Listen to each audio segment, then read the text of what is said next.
BRS పాలనలో తెలంగాణ కంటే ఏదైనా రాష్ట్రం ఇంకా ఎక్కువ ప్రగతి సాధించిందని నిరూపిస్తే రాజకీయ సన్యాసం తీసుకుంటానని మాజీ మంత్రి కేటీఆర్ సవాల్ విసిరారు. తమ పాలనలో చేసిన అభివృద్ధి గురించి చెప్పినవన్నీ తప్పని నిరూపిస్తే శాశ్వతంగా రాజకీయాలు వదిలేస్తానని అన్నారు.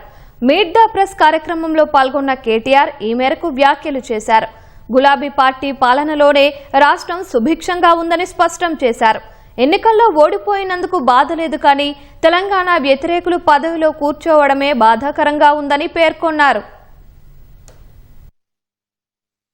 తెలంగాణ సాధించిన ప్రగతి కంటే కేసీఆర్ గారి నాయకత్వంలో భారతదేశంలో ఏ రాష్ట్రమైనా గనక మాకంటే ఎక్కువ సాధించింది అని మీరు రుజువు చేస్తే నేను శాశ్వతంగా రాజకీయాల నుంచి తప్పుకుంటా. That is my open challenge to both Congress and BJP. మీరు ఇవాళ పరిపాలిస్తున్న 25-26 రాష్ట్రాల్లో ఎక్కడైనా ఒక రాష్ట్రంలో ఇంతకంటే ఎక్కువ చేశామని మీరు చూపెడితే నేను శాశ్వతంగా రాజకీయాల నుంచి తప్పుకుంటాను. గణాంకాలతో సహా నేను చెప్తా ఉన్నా. నేనేమి కాకి లెక్కలు చెప్పట్లేదు, కాకి లెక్కలు చెప్తా ఉన్నా. కాబట్టి నేను అనేది ఒకటే, ఎన్నో కళ్ళు చెదిరే కట్టడాలు, ఎన్నో సాహసోపేతమైన సంస్కరణలు, ఎన్నో పథకాలు.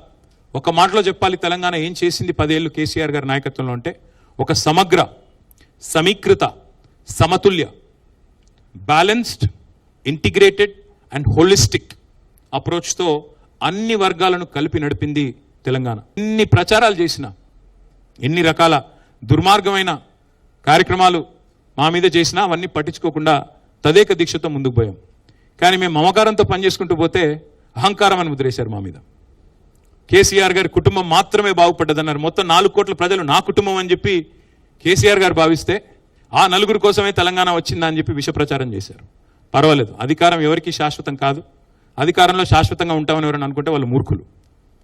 కాబట్టి ఆ బాధ ఏమీ లేదు. అధికారం పోయిందనే బాధ ఏమాత్రం లేదు.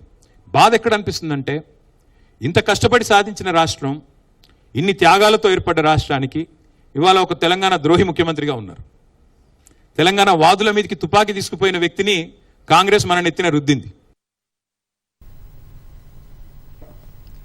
కాంగ్రెస్ ప్రభుత్వం పాలనలో రాష్ట్రం మొత్తం తిరోగమనం తప్ప పురోగమనం లేదని మాజీ మంత్రి కేటీఆర్ ఆరోపించారు.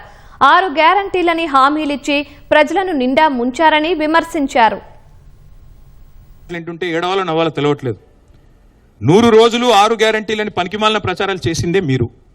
ఆర్థిక పరిస్థితి ఏంటి అంటే, మా కాంగ్రెస్కు అపారమైన అనుభవం ఉంది, మేము చాలా పెద్దవాళ్ళం, మా తాతలు నేతులు తాగారు, మా మూతుల వాసన చూడండి, చాలా కాలం నడిపాం, నిర్విఘ్నంగా నడిపాం ప్రభుత్వాలను, మాకున్న అమోఘమైన ఆర్థిక పరిజ్ఞానంతో అద్భుతాలు సృష్టిస్తాం, ఇదే ఉంది, 6 గ్యారంటీలు అనాయాసంగా ఇస్తామన్నారు 100 రోజుల్లో.